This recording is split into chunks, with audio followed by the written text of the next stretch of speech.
The Sedlec Ossuary, a church decorated with the bones of 40,000 human beings.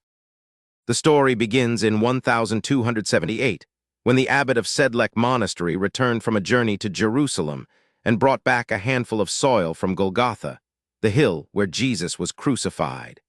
He scattered this holy soil over the cemetery at Sedlec. Word spread that this was now holy ground, and thousands of people from across Central Europe began requesting burial there. By the time the Black Death arrived in the 14th century and killed approximately 1/3 of Europe's population, the cemetery at Sedlec was famous enough that it received tens of thousands of plague victims. By the early 15th century, the Sedlec cemetery was so overflowing with bodies that a new church was built in the center of it, the All Saints Church, and the surrounding land needed to be cleared for space. A half-blind monk was given the task of exhuming bones and piling them neatly inside the church. He created enormous pyramids of human bones, femurs, skulls, ribs, all carefully stacked. Then the Hussite Wars of the 1420s killed thousands more, and thousands more bodies arrived at Sedlec.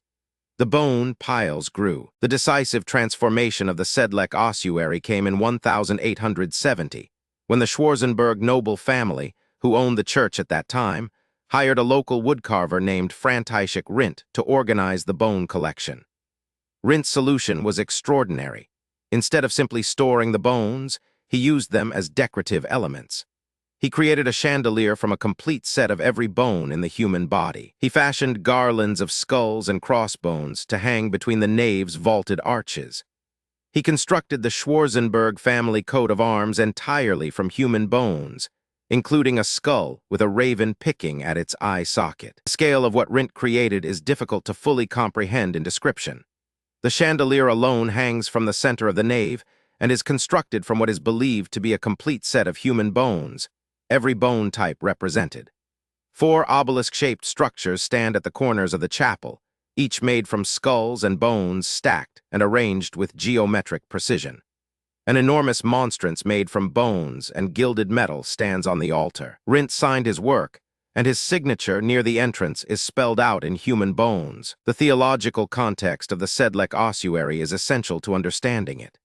Medieval Catholic spirituality emphasized memento mori, remember that you will die, as a central devotional practice. Surrounded by the bones of the dead, worshippers were reminded of their own mortality, and by extension, of the importance of living righteously and seeking salvation. The ossuary was not intended as macabre spectacle, but as a genuine aid to religious meditation. This is why it was and remains a functioning church, not a monument to death, but a monument to the spiritual significance of death. The identities of the people whose bones form the Sedlec Ossuary are almost entirely unknown. A handful of notable burials are documented, but the vast majority of the 40,000 to 70,000 individuals represented by the bones were ordinary medieval people, farmers, craftsmen, merchants, and clergy who died in plague or war or from the ordinary causes of medieval life. Their names are lost. Their faces are unknown. Their bones were exhumed, sorted, and used as building materials. Whether this constitutes a dignified or undignified fate for human remains is a genuine question that different traditions answer differently. The Sedlec Ossuary receives approximately 200,000 visitors per year, making it one of the most visited sites in the Czech Republic. Visitors report reactions ranging from profound meditation to visceral discomfort to surprisingly peaceful contemplation. The bones are not presented as horror.